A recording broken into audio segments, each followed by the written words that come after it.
সৈয়দ হুসাইন আহমদ মাদানী রহমতুল্লাহর বরকতে ধন্য এলাকা, হাজারো আউলিয়া বুজুর্গদের পবিত্র কদমে আলোকে এলাকা। আমি চাই প্রতিটা যুবক ইনশাআল্লাহ আল্লাহর দিকে ফিরবা ইনশাআল্লাহ। এক ছেলে ওই জুবায়ের, সে আমার একজন শ্রোতা হুজুর, মানে আমি তারে বহু মাহফিলে দেখছি, আমার মাহফিলে সে বৈশা থাকে সামনে, এত মহব্বত করে, এমনি সাধারণ মনো কাজ টাজ করে। কি কাজ করে জানো সে? এই ছেলেটারে আমি মাহফিলের একজন শ্রোতা, আমার নিয়মিত তারে দেখছি। কই গেল এরে দেখে, মূলত এর এই মহব্বতে এই যে তুমি কি করো জুবায়ের, কি করো? ধান কাটে। বসো। এর মহব্বতে হুজুর এই মাহফিল দিছি আমি ওরে। আমি আর কেউরে চিনি না, আর কেউ নেয় নাই, ওই নিছে আমার এই মাহফিল। মানে শুধু আমার একজন শ্রোতা সে। আমি বলছি ঠিক আছে আমি দিলাম, কিন্তু আইসা তো দেখি বিশাল আয়োজন মাশাআল্লাহ। আমি মনে করছি মসজিদে এমনি কোনো দোয়ার মসজিদ হবে। আমি আইসাই আমার অনেক ভালো লাগছে। এত বুজুর্গ ওলামায়ে কেরাম, এত ওলামায়ে কেরাম, এত নওজোয়ান। আল্লাহ তাআলা ইনশাআল্লাহ আমরাও চেষ্টা করব আগামী দিনে আল্লাহ যেন আমগরে হায়াত দেয়, আবার আসার চেষ্টা করব। আল্লাহ সবাইকে কবুল করেন, ভালো রাখেন। সুবহানাল্লাহি ওয়া বিহামদিহি। আলহামদুলিল্লাহি রাব্বিল আলামিন। মাওলায়ে কারীম আপনি মাফ করে দেন, রব্বে করিম আপনি মাফ করে দেন, মেহেরবান মৌলা আপনি মাফ করে দেন, আয় মৌলা আপনি মাফ করে দেন। আগামী জিন্দেগি সুন্দর করে দেন, ঈমান আমলের দৌলত দান করেন, ইজ্জত আফিয়ত দান করেন, তাকওয়া তহারত দান করেন। সমস্ত কবরবাসীদেরকে মাফ করে দেন, কিয়ামত পর্যন্ত কবরের আযাব মাফ করে দেন। আল্লাহ আমার এই সন্তান, আমার এই ছোট ভাই, কিশোর নওজোয়ান ছেলেগুলোকে বদলে দেন। আমি ভিক্ষা চাই মাওলা, আমি ভিক্ষা চাই মাওলা। আয় করিম আপনি বদলে দেন। আগামীর ইসলামের জন্য আমরা এদেরকে চাই মাওলা, আগামীর কালেমার জন্য এদেরকে চাই মাওলা। এরা মাহাদির সৈনিক হবে মাওলা। এই জন্য প্রিয় ভাই আমার, বাপ আমার, সাধারণ যারা আছেন, কিশোর নওজোয়ান ভাই, তোমাদের কাছেও বলি দোস্ত, আজকে জিন্দেগিটা খুব বেশি তোমরা নওজোয়ান নিজের মতো করেই নিজেরই গড়তেছ।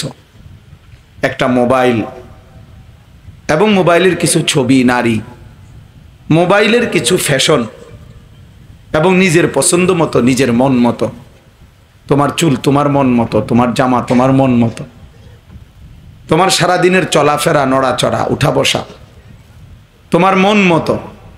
প্রিয় ভাই আমার, দোস্ত আমার, মুসলমান এমন হয় না। মনের ইচ্ছা মতো চললে তারে মুসলমান বলে না, মনের ইচ্ছা মতো চললে তারে মানুষও বলে না, তারে জানোয়ার বলে।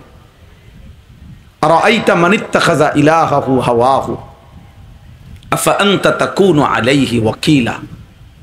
আল্লাহ তাআলা বলছে, বন্ধু আপনি কি তাকে দেখছেন যে তার মনের চাহিদাকে নিজের খোদা বানায় ফেলছে?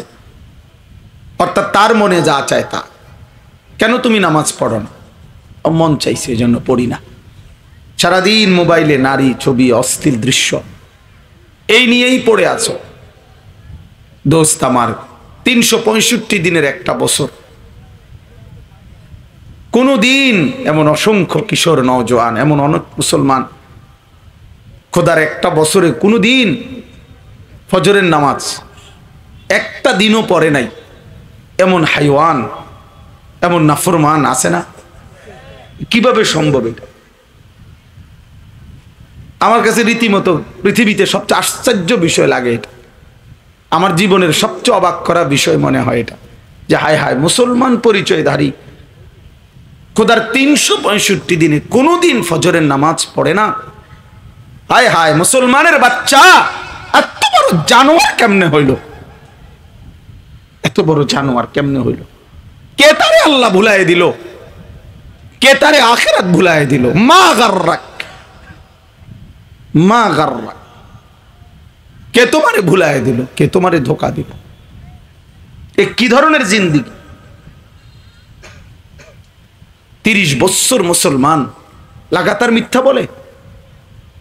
একজন মুসলমান 30 বছর সুদ খায়।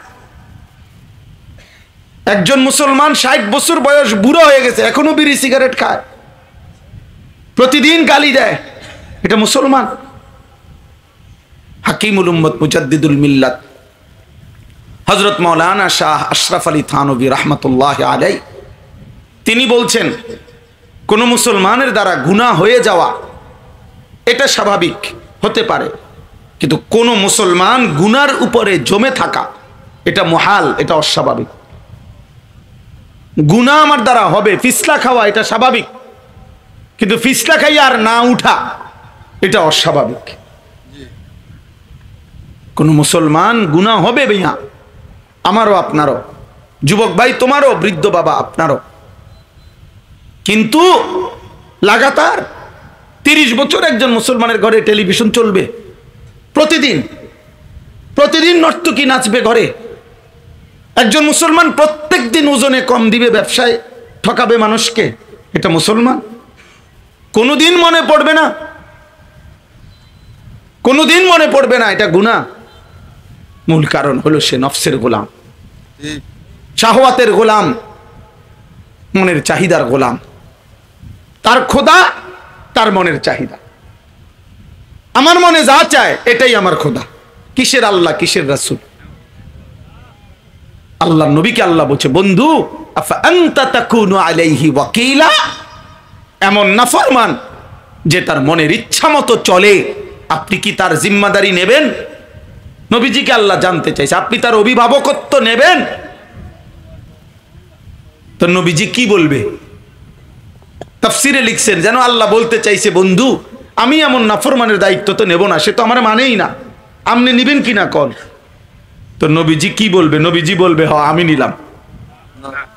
আল্লাহ আমনে নারাজ যার উপরে তার দায়িত্ব আমি নিলাম। কথা বলেন না? হতেই পারে না। আল্লাহ নবীকে আল্লাহ তাআলা তখন এরপরে আল্লাহ বলতেছে, আম তাহসাবু আন্না আকসারাহুম ইয়াসমাউনা আও ইয়াকিলুন, আপনি ভাবতে পারেন এমন নাফরমান কিছু শুনে অথবা বুঝে? আল্লাহ বলে না, হয় কিছু শুনেও না, কিছু বুঝেও না, তাহলে সে কি? স্পষ্ট আল্লাহ বলছে, ইনহুম ইল্লা কাল আনআম, আল্লাহ বলছে যে মনের ইচ্ছা মতো চলে, খোদার কসম আল্লাহ বলে তাদের পরিচয় আর কিছুই নয়, শুধুই জানোয়ার। আনআম চতুষ্পদ জন্তু, জানোয়ার জানোয়ার জানোয়ার। বালহুম আদাল্লু সাবিলা, বরং তার চাইতেও নিকৃষ্ট পথহারা। এক কুত্তাও বুঝে লাঠি আলগি দিলে যে তারে মারবে, এজন্য কুকুর দৌড় দেয়, কিন্তু মানুষ রূপী এই জানোয়ার এটাও বুঝে না তার এই প্রতি ওয়াক্তের নাফরমানি তারে জাহান্নামের আগুনে জ্বালাবে, এই জানোয়ার এটাও বুঝে না। ওই জানোয়ার তো লাঠি দেখলে বুঝে আমারে মারবে, এজন্য সে দৌড় দিয়া লাইছে। এই জানোয়ার লাগাতার মিথ্যা বলে, প্রতিদিন নারী দেখে, প্রতিদিন ছবি দেখে, প্রতিদিন উলঙ্গ দৃশ্য দেখে, প্রতিদিন হারাম খাচ্ছে, সুদ খাচ্ছে, ঘুষ খাচ্ছে, ওজনে কম দিতেছে, হাসতে হাসতে মিথ্যা বলে, হাসতে হাসতে গালি দেয়। বাটফারি সিটারিডারে চালাকি মনে করে, কয় সালাক হইতে সালাক। সিটার আবার সালাক কেমনে? সে তো তার জন্য তো আলাদা শব্দই আছে, বাটফার। কোন সুদখোর সে চালাক হইবে কেন? তার লাগে তো আলাদা শব্দই রাখছে, সুদখোর। তা আপনারা আবার চালাক করবো কিন্তু, যদি এমন হইতো যে শব্দ নাই, যে আপাতত এটা আবার দিয়ে রাখছে, আপনার লাগে তো উপযুক্ত শব্দ রাখছে, সুদখোর, ঘুষখোর, হ্যাঁ, মদখোর, গাঁজাখোর, ফুট্টাখোর, বাবাখোর, ডাইলখোর, হারামখোর, ইয়াবাখোর, সিনাকারী, বেবিচারী, আল্লাহর নাফরমান। তোর জন্য তো নাফরমানির শব্দ আছেই, তোরে চালাক বলবে কেন? বাটফার আবার চালাক হয় কেমনে? মিথ্যাবাদী আবার চালাক হয় কেমনে? বেহায়া নারী চালাক হয় কেমনে? বেনামাজি সন্তান চালাক হয় কেমনে? বলো মিয়া। তাহলে এই জন্য বললাম, মনের চাহিদার যে অনুসরণ করে, কারো সোহবত নাই, সান্নিধ্য নাই, কোনো আলেমে দ্বীনের তত্ত্বাবধান নাই, নিজের মতো করে যে বড় হয়, নিজের মতো করে যে তার জিন্দেগি চালায়, এই জীবন হাইওয়ানের জীবন, এই জীবন জানোয়ারের জীবন। যদি বলেন এর চাইতে জঘন্য কথাও আছে কোরআনে, এর চাইতেও ভয়ানক কথা আছে কোরআনুল কারীমের সূরা আরাফে। একজন নাফরমানের পরিচয় দিতে গিয়ে আল্লাহ বলছে যে ওয়াত্তাবা হাওয়াহু, সে তার মনের চাহিদার অনুসরণ করেছে। তার মনের ইচ্ছার অনুসরণ করেছে, আল্লাহ বলে ওই নাফরমান তাহলে কি হয়ে গেছে তখন? ফামাসালুহু কামাসালিল কালব। দোস্ত আমার, কোরআনুল কারীমের স্পষ্ট আয়াত, আল্লাহ বলেন মনের চাহিদার অনুসরণ করেছে, ফলে তার উদাহরণ কামাসালিল কালব, কুত্তার মতো। কুত্তার মতো কি বলেন হুজুর? কালব অর্থ কি? কুত্তার মতো বেটা। এজন্য যুবক মনে রাখিস বন্ধু, যে কপালে সেজদা নাই, যে কপালে আল্লাহর গোলামি নাই, নারী ছবি, অশ্লীল দৃশ্য, অসভ্যতা, বেহায়াপনা, মোবাইলের এই উলঙ্গপনা, একটা ওয়াক্ত সেজদা দাও না, অথবা যেই মাঝবয়সী লোক জীবনভর সুদ খান, ঘুষ খান, হারাম খান, মিথ্যা হারাম রোজগার করেন, মনে রাখেন বাপ, মনে রাখো সন্তান, এই জীবন কুত্তার জীবন, এই জীবন জানোয়ারের জীবন, এই জীবন মুমিনের জীবন না, এই জীবন মানুষের জীবন না, হতেই পারে না। আল্লাহ তাআলা কোরআনে বলছেন, ইয়া আইয়ুহাল ইনসানু মা গাররাকা বিরাব্বিকাল কারীম। হে মানুষ, আমার বান্দা, আমার মতো দয়ালু মেহেরবান মালিক থেকে কে তোমারে ধোঁকা দিল, কে তোমারে ভুলায় দিল? আয় বান্দা, এমন দয়ালু মেহেরবান মালিককে কেমনে ছেড়ে দিলা? কেমনে পারলা সারাদিনে এক ওয়াক্ত নামাজ না পড়তে, একটা সেজদাও না দিতে কেমনে পারলা? এই মাত্র হুজুর বয়ান করতেছিলেন, আমি শুনতেছিলাম ওইখান থেকে, ইবলিসের ব্যাপারে আল্লাহ বলছে, ফামা ইয়াকুনু লাকা আন তাতাকাব্বারা ফিহা। আল্লাহ বলছে, ইবলিস তুই সেজদা দিলি না, অহংকার করলি, অহংকার। এজন্য হাদিসে আছে, নবী সাল্লাল্লাহু আলাইহি সাল্লামকে জিজ্ঞেস করছে অহংকার কি, মাল কিবির? নবীজি বলছে বাতারুল হক, যেটা হক, যেটা সত্য, সঠিক, যা কিছু সঠিক সত্য আল্লাহর হুকুম, সেটাকে অবজ্ঞা করা, সেটাকে ছেড়ে দেওয়া, পরিত্যাগ করা। খোদার কসম বন্ধু, নবী সাল্লাল্লাহু আলাইহি সাল্লাম বলছে এটাই অহংকার। এজন্য প্রত্যেক নাফরমান অহংকারী, প্রত্যেক মিথ্যাবাদী অহংকারী, প্রত্যেক বেনামাজি অহংকারী। এজন্য যার কপালে সেজদা নাই, নাফরমান, তুমি মনে রেখো তুমি অহংকারী, তুমি মুতাকাব্বির। আলাইসা ফি জাহান্নাম মাসওয়াল লিল মুতাকাব্বিরিন। আর আল্লাহ বলছে শোনো, প্রত্যেক অহংকারীর গন্তব্য জাহান্নাম, জাহান্নাম। এজন্য সেজদাবিহীন যুবক, আল্লাহকে সেজদা দাও, সেজদা দাও। যার কপালে সেজদা নাই, আল্লাহ তাআলা কোরআনে বলছে, ইবলিস তুই আমাকে সেজদা দিলি না, একটা সেজদা, একটা সেজদা ছেড়ে দেওয়ার কারণে মহান রব বলছে, ওয়া ইন্না আলাইকাল লানাতা ইলা ইয়াউমিদ্দিন। আজকে থেকে নিয়ে কিয়ামত পর্যন্ত তোর উপরে আমি আল্লাহর লানত। কি ভাইয়া, একটি সেজদা ছেড়ে দিলে যদি কিয়ামত পর্যন্ত লানত হয়, আজকের ফজরের 4 রাকাত নামাজে 8টা সেজদা যার ছুটে গেছে তার হালাত কি? আজকের জোহরের 12 রাকাত নামাজে যার 24টা সেজদা ছুটে গেছে তার হালাত কি? আজকের আসরের ফরজ 4 রাকাত নামাজে যার 8টা সেজদা ছুটে গেছে, নাফরমান তোর অবস্থা কি? মাগরিবের 3 রাকাত ফরজে যার 6টা সেজদা ছুটে গেছে, এই নাফরমান তোর হালাত কি? কি পরিমাণ লানত তুমি, রবের লানত নিজের জন্য জোগাড় করছে। এত লানত দিয়ে, আল্লাহর এত অভিশাপ নিয়ে জীবন সুন্দর হবে কিভাবে? আখিরাত সুন্দর হবে কিভাবে? এই জন্য আমার প্রথম কথা শেষ।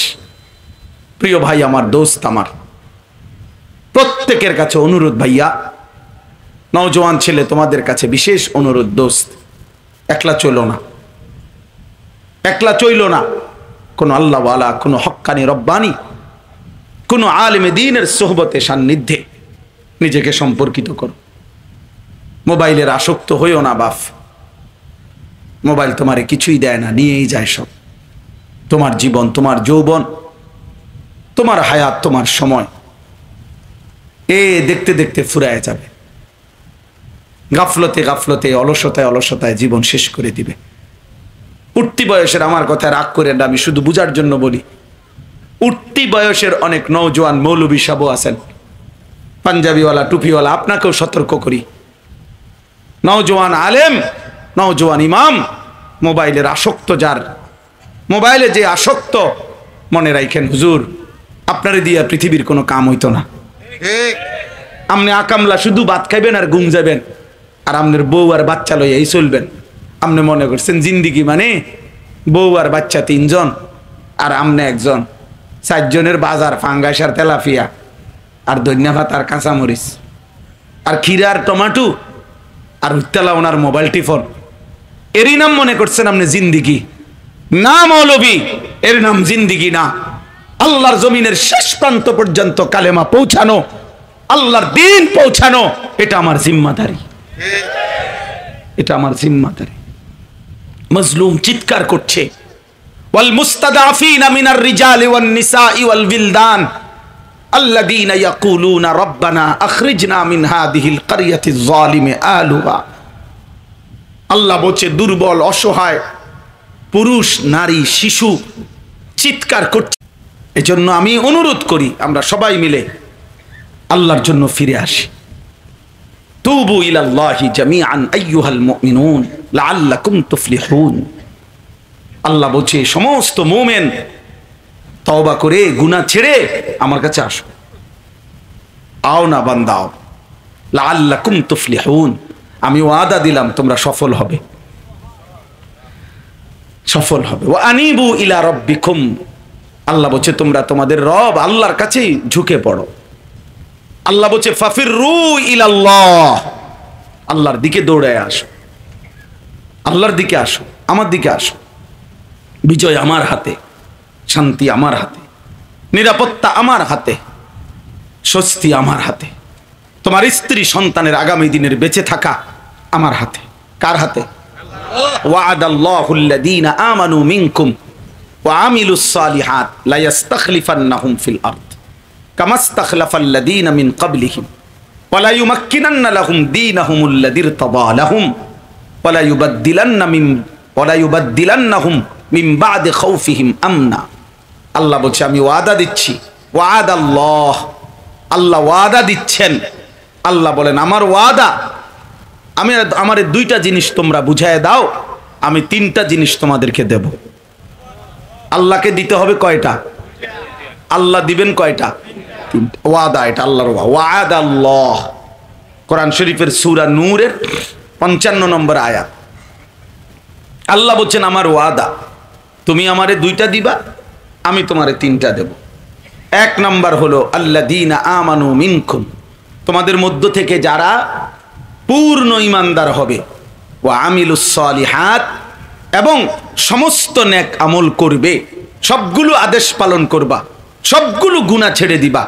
আমি ওয়াদা দিলাম তোমাদের মধ্য থেকে যারা এই মিনকুম, মাওলানা সাহেব এটা একটা গুরুত্বপূর্ণ শব্দ, মিনকুম বলে নিছে। আল্লাহ বলছে পাইকারি ভাবে মুসলমান পরিচয় দিলেই সবাইরে আমি বিজয় দিতে হবে, এই ওয়াদা আমি করি নাই। আমি বলছি মিনকুম, আমি বলে নিছি আগে, বাঙ্গাল হইছি। তোমাদের মধ্য থেকে যারা পূর্ণ ঈমান ঠিক করে বুঝায় দিবা, সমস্ত নেক আমল বুঝায় দিবা, গুনাহ করবা না, আমল ছাড়বা না, আমার এটা বুঝায় দাও, আমি 3টা দেব। লা ইস্তাখলিফান্নাহুম ফিল আরদ, 1 নাম্বার জমিনের বাদশাহী তোমাদেরকে দেব, জমিনের খেলাফত দেব তোমাদের হাতে। 2 ওয়ালা ইউমাক্কিনান্না লাহুম দীনাহুমুল্লাযী ইরতাদা লাহুম, আমার মনোনীত ধর্ম ইসলাম জমিনের মধ্যে প্রতিষ্ঠিত করে দেব। 3 ওয়ালা ইউবাদদিলান্নাহুম মিন বা'দি খাউফিহিম আমনা, আমি আল্লাহ তোমাদের ভয় পেরেশানি বদলে তার জায়গায় নিরাপত্তা, শান্তি, স্বস্তি দিয়ে দেব। তাহলে আর কি দরকার? কথা বলেন না, আর কি দরকার? এই 3টা যথেষ্ট কিনা? আল্লাহ বলে জমিনের খেলাফত দেব, ইসলামকে বিজয়ী করে দেব, তোমাদেরকে শান্তি, স্বস্তি, নিরাপত্তা দিয়ে দেব। কিন্তু শর্ত হলো আমার ঈমান আমারে বুঝায় দাও, আমার সেজদা আমারে বুঝায় দাও। তুমি বাটফারি করবা, সিটারি করবা, সুদ খাইবা, ঘুষ খাইবা, মদ খাইবা, জুয়া খেলবা, তুমি নারী দেখবা, ছবি দেখবা, বুড়া বেড়া 60 বছর 70 বছর বাঁকা হইয়া গেছে, 60 বছরের বুড়া, 70 বছরের বুড়া এখনো বিড়ি খায়, এবারের মতো বেহায়া বেশরম আর কেউ হইতে পারে না বেটা। 60 বছরও বুড়া মিয়া, তোমার শরম হইছে না? এখনো বুঝলেন নামনে এটা গুনাহ? আপনি 60 বছর বয়স সাদওয়ানে বইয়া আক করে কইরা রাক্ষসের মতো টেলিভিশন চায়, নারী নর্তকীর নাচ সিনেমা নাটক দেখ, কি পরিমাণ বেশরম এটা, কি পরিমাণ বেশরম। অনবইয়ে বইয়ে কথায় কথায় গালি দেন, আক করলে গালি দেন, ঘটনা কি? 60 বছর হয়ে গেছে, আজও আখেরাত মনে পড়ে নাই? এখনো কবরে যাইবার টাইম হয় নাই? আরো কয়শো বছর বাঁচবেন? 600 বছর? কথা বলেন না কেন? আমরা 600 বছরের হায়াত নিয়ে আসছি। আমার বাংলাদেশের যিনি সিংহ সাদ্দুল মুজাহিদ ছিলেন আল্লামা নূর হুসাইন কাসিমি রাহমাতুল্লাহি আলাইহি, নিজে আমার মনে আছে কুমিল্লা ওলামাদের মজলিসে হুজুরের পাশে এরকম আমি বসা, কাসিমি রাহমাতুল্লাহ আলাইহি নূর হুসাইন কাসিমি সাহেব হুজুর একদিন আমগো আলেমগরে বলতে গিয়ে বলছিলেন একটা কথা, যে মৌলানারা, মৌলবী সাবরা, নূহ আলাইহিস সালামের হায়াত নিয়ে আসো নাই, সময় একদম কম, মেহনত করো, খুব মেহনত, খুব মেহনত। এরপরে হুজুরে বলছে যে মেহনতের নামই হচ্ছে ইসমে আজম, কঠোর পরিশ্রমে ইসমে আজমের মতো অসাধ্য সাধন হয়ে যাবে। এই জন্য আমরা দয়া করে বয়স্ক বাবা আপনাদেরকেও বলি, ইনসাফ করেন নিজের উপরে। মুসলিম শরীফের হাদিস আছে, আল্লাহ নবী সাল্লাল্লাহু আলাইহি ওয়াসাল্লাম বলছেন, আযারাল্লাহু ইলা মরিইন আখারা উমরাহু হাত্তা বালাগা 60। মুসলিম শরীফের বিশুদ্ধ হাদিস।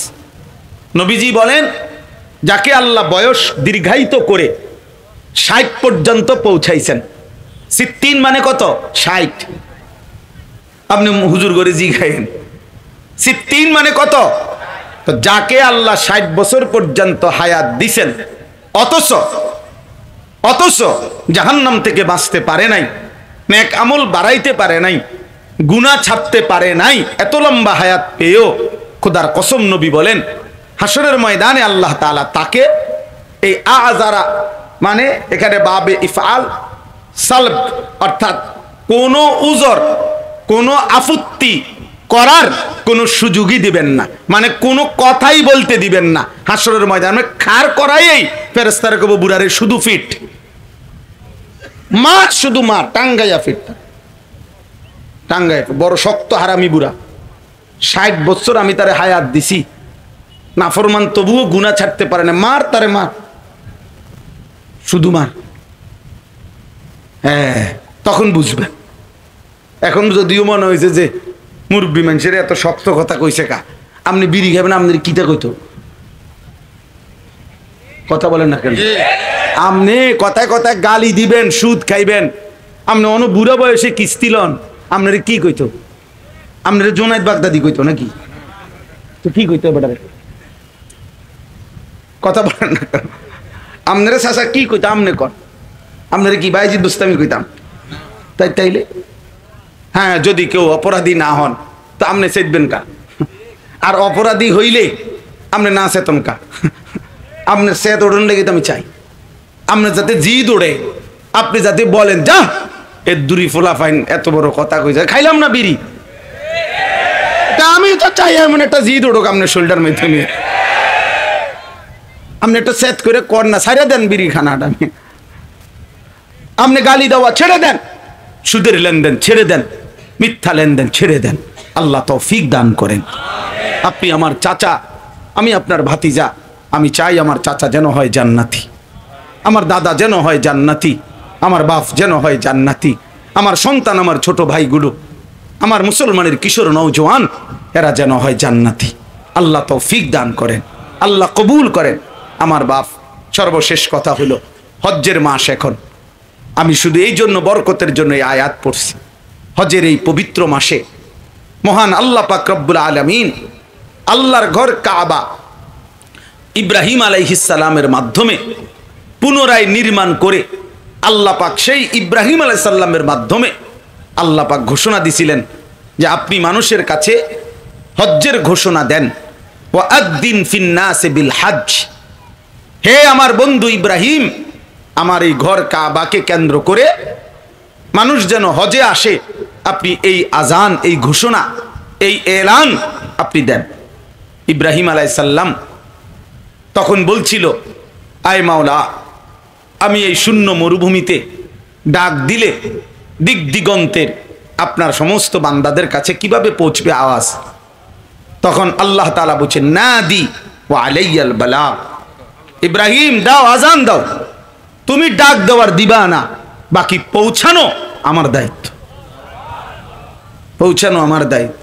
এই জন্য যারা মুয়াজ্জিন সাহেব, আপনারাও মনে রাখবেন এটা, আপনি দিল থেকে খুশি হবেন যে আল্লাহ তাআলা বলছে আযজিন, আজান দাও। অর্থাৎ আল্লাহ যেন মুয়াজ্জিনকে বলছে, আমার বান্দা, আমার তাওহীদের ডাক তুমি দাও, আমি যেখানে পৌঁছানো দরকার আমার বান্দার কলবে আমি পৌঁছাবো, আমি পৌঁছাবো। তো ইব্রাহিম আলাইহিস সালামকে আল্লাহ বললেন, ইয়াতুকা রিজালান ওয়া আলা কুল্লি দামিরিন ইয়াতিনা মিন কুল্লি ফাজ্জিন আমিক।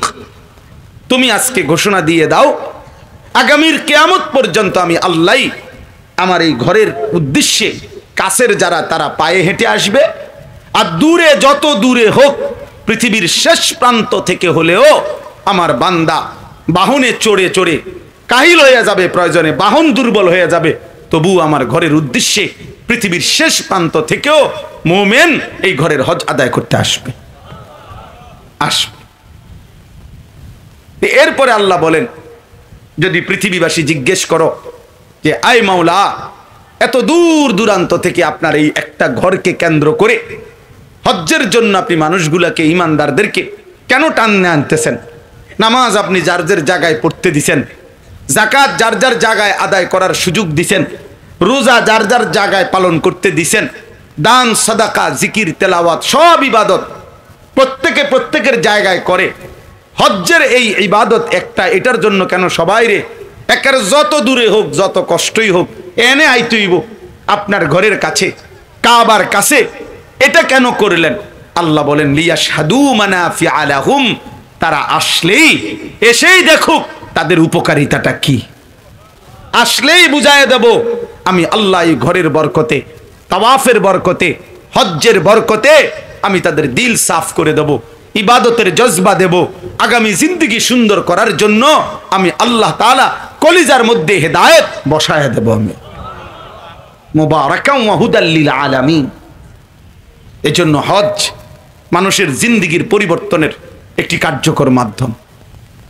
আল্লাহর ঘরের জিয়ারত, রাসূলুল্লাহ সাল্লাল্লাহু আলাইহি ওয়াসাল্লামের রওজায়ে আতহারের জিয়ারত এক মানুষের জীবনের, মুমিনের জীবনের আখিরাতমুখী জিন্দেগি গঠন করার, নিজের চরিত্র, নিজের আখলাক, গুনাহ থেকে বেঁচে থাকা, ইবাদতে অভ্যস্ত হওয়ার একটা কার্যকর মাধ্যম। ওই মাটির বরকতে, ওই জায়গার বরকতে, ওই সফরের বরকতে আল্লাহ মানুষের জিন্দেগি বদলায় দেয়, মানুষের আখিরাতের জীবন সুন্দর করে দেয়। এই জন্য আপনাদের প্রত্যেকের কাছে হজ্জের এই পবিত্র মৌসুমে আমি অনুরোধ করতে চাচ্ছি, আল্লাহর বান্দারা সারা পৃথিবী থেকে ইতিমধ্যে হজ্জের জন্য ছুটতেছে, যাচ্ছে, আমরাও ইনশাআল্লাহ যাওয়ার আশায় আছি। তো বাকিদের কাছে, সবার কাছে আপনারা প্রত্যেকের দিল থেকে, ছোট বড় জওয়ান বুড়া প্রত্যেকে কলিজা দিয়া একজন মুমিন হিসেবে স্বপ্ন দেখবেন, কল্পনা করবেন, চেষ্টা করবেন, প্রস্তুতি নিবেন, ইচ্ছা করবেন যে মাওলা এই চোখে আমি কাবার গিলাফ দেখতে চাই, মদিনার সবুজ গম্বুজ দেখতে চাই। আমার বন্ধু, আমি প্রায় সবসময় বলি, আমার একটা মনের কথা এটা, যেই চোখ আল্লাহর ঘর কাবার কালো গিলাফ, আল্লাহর ঘর দেখে নাই যেই চোখ, মদিনার সবুজ গম্বুজ, রওজায়ে আতহার যেই চোখ দেখে নাই, আমার মনে হয় ওই চোখ কিছুই দেখে নাই। তুমি বন্ধু কি দেখলার জীবনে? দেখলাই কি? তুমি কালো গিলাফের সৌন্দর্যই দেখো নাই, সবুজ গম্বুজের সৌন্দর্যই দেখো নাই, তুমি দেখলা কি? এই জন্য দয়া করে প্রত্যেকেই এই কলিজা দিয়া নিয়ত করেন। 3টা ফুট বিদেশ ফাড়াইছে চাচা মিয়া, 3 × 36 লাখ টাকার ব্যবস্থা করছে, বাড়িতে 30 লাখ টাকা খরচ কইরা বাড়ি করছে, বিটা বানছে, বিল্ডিং করছে, রাস্তার লগে জমি কিনছে, সব কিছুর ব্যবস্থা হইছে। কিন্তু চাচা মিয়া রে, আল্লাহর ঘরের হজ্জের কথা বললে কয় না, করতে যাবো টিয়াকো হুজুর, তারা 3 জনের বিদেশ ফাড়াইছি, তারা যদি আল্লাহ লোয়ায় তারা যদি কোনো সময় ফাড়ায়, নাহলে আমি যাইতাম না। আমি চা দোয়ানে বন খাই, চা খাই, আল্লাহর রহমত হুজুর এতেই আর শোকর। হ্যাঁ, শেষ বয়সে বইয়া বইয়া চিকন একটা টুলের মধ্যে বইসা এই বন খায় আর চা খায় আর বিড়ি খায় আর গপ মারে, এটাই জীবন। আস্তাগফিরুল্লাহ, আস্তাগফিরুল্লাহ। এতগুলো টাকার ব্যবস্থা জীবনভর করতে পারলেন আখিরাতের জন্য, মালিকের ঘর দেখবার জন্য, রাসূলের রওজা দেখবার জন্য। আপনার কলিজার ভিতরে এই মহব্বত আসলো না কেন? এজন্য জরুরি বিষয় এটা। যার উপরে হজ ফরজ, সে যদি হজ না করে মারা যায়, আল্লাহ নবী সাল্লাল্লাহু আলাইহি ওয়াসাল্লাম স্পষ্ট বলছেন যে আমি জানি না এটা কি ইহুদি মরলো না খ্রিস্টান মরলো, তবে মুসলমান মরে নাই এটা নিশ্চিত। এজন্য ওই হাদিসে কথা নাই যে সে কি মুসলমান মরলো না ইহুদি মরলো না, এটা নাই হুজুর। আছে ফালা আলাইহি আন ইয়ামুতা ইয়াহুদিয়ান আও নাসরানিয়া, যে এটা হয় ইহুদি মরছে নয় খ্রিস্টান মরছে, বাকি মুসলমান হিসেবে মরে নাই। কত বড় জঘন্য কথা, কত বড় সাংঘাতিক কথা। এজন্য প্রত্যেকের কলিজায় আল্লাহর ঘর জিয়ারতের জন্য স্বপ্ন দেখবেন তো ইনশাআল্লাহ, চেষ্টা করবেন তো ইনশাআল্লাহ। সর্বশেষ আমার আর 1 মিনিটের কথা হইল, 30 বছরের নিচে যেই সমস্ত কিশোর যুবক ভাই, প্রিয় ভাই, আমি বন্ধু, হাত জোড় করে তোমাদের কাছে আমার শেষ অনুরোধ, আগামীর ইসলামের জন্য, মাহাদির সৈনিক হওয়ার জন্য, আগামীর কালেমার পতাকা উড়াবার জন্য তোমরা আল্লাহকে, সৈয়দ হুসাইন আহমদ মাদানী রহমতুল্লাহর বরকতে ধন্য এলাকা, হাজারো আউলিয়া বুজুর্গদের পবিত্র কদমে আলোকে এলাকা। আমি চাই প্রতিটা যুবক ইনশাআল্লাহ আল্লাহর দিকে ফিরবা ইনশাআল্লাহ। এক ছেলে ওই জুবায়ের, সে আমার একজন শ্রোতা হুজুর, মানে আমি তারে বহু মাহফিলে দেখছি, আমার মাহফিলে সে বৈশা থাকে সামনে, এত মহব্বত করে, এমনি সাধারণ মনো কাজ টাজ করে। কি কাজ করে জানো সে? এই ছেলেটারে আমি মাহফিলের একজন শ্রোতা, আমার নিয়মিত তারে দেখছি। কই গেল এরে দেখে, মূলত এর এই মহব্বতে, এই যে তুমি কি করো জুবায়ের, কি করো? ধান কাটে, বসো। এর মহব্বতে হুজুর এই মাহফিল দিছি আমি ওরে। আমি আর কেউরে চিনি না, আর কেউ নেয় নাই, ওই নিছে আমার এই মাহফিল, মানে শুধু আমার একজন শ্রোতা সে। আমি বলছি ঠিক আছে আমি দিলাম, কিন্তু আইসা তো দেখি বিশাল আয়োজন, মাশাআল্লাহ। আমি মনে করছি মসজিদে এমনি কোনো দোয়ার মসজিদ হবে। আমি আইসাই আমার অনেক ভালো লাগছে, এত বুজুর্গ ওলামায়ে কেরাম, এত ওলামায়ে কেরাম, এত নওজোয়ান। আল্লাহ তাআলা ইনশাআল্লাহ, আমরাও চেষ্টা করব আগামী দিনে আল্লাহ যেন আমগরে হায়াত দেয়, আবার আসার চেষ্টা করব। আল্লাহ সবাইকে কবুল করেন, ভালো রাখেন। সুবহানাল্লাহি ওয়া বিহামদিহি, আলহামদুলিল্লাহি রাব্বিল আলামিন। মাওলায়ে করিম আপনি মাফ করে দেন, রব্বে করিম আপনি মাফ করে দেন, মেহেরবান মাওলা আপনি মাফ করে দেন, আয় মাওলা আপনি মাফ করে দেন। আগামী জিন্দেগি সুন্দর করে দেন, ঈমান আমলের দৌলত দান করেন, ইজ্জত আফিয়ত দান করেন, তাকওয়া তহারত দান করেন। সমস্ত কবরবাসীদেরকে মাফ করে দেন, কিয়ামত পর্যন্ত কবরের আযাব মাফ করে দেন। আল্লাহ, আমার এই সন্তান, আমার এই ছোট ভাই, কিশোর নওজোয়ান ছেলেগুলোকে বদলে দেন। আমি ভিক্ষা চাই মাওলা, আমি ভিক্ষা চাই মাওলা। আয় করিম আপনি বদলে দেন। আগামীর ইসলামের জন্য আমরা এদেরকে চাই মাওলা, আগামীর কালেমার জন্য এদেরকে চাই মাওলা। এরা মাহাদির সৈনিক হবে মাওলা। এদের চুল সুন্দর করে দেন, এদের চেহারা সুন্দর করে দেন, এদের কপাল সেজদাওয়ালা কপাল বানিয়ে দেন। আমার বাবা চাচা বয়স্কদেরকেও আরো বেশি নেক আমলের তৌফিক দেন। আল্লাহ, এই সমস্ত উলামায়ে কেরাম, আমার পরম শ্রদ্ধেয় যারা, আল্লাহ ইনাদের সকলকে আল্লাহ আপনি হায়াতে তৈয়বা আফিয়া দান করেন, উম্মতের ফিকির দান করেন, দরদে নববী দান করেন। এই মাহফিল খানা কবুল করে নেন, মাহফিল খানা কবুল করে নেন। প্রতিটা টাকা, প্রতিটা বুদ্ধি, পরামর্শ যে যেভাবে অংশগ্রহণ করেছে উত্তম বিনিময় দান করেন আল্লাহ, উত্তম বিনিময় দান করেন। অসুস্থ বিমারি যারা শিফা করে দেন, প্রত্যেকের কামাই রুজিতে হালাল বরকত দান করেন।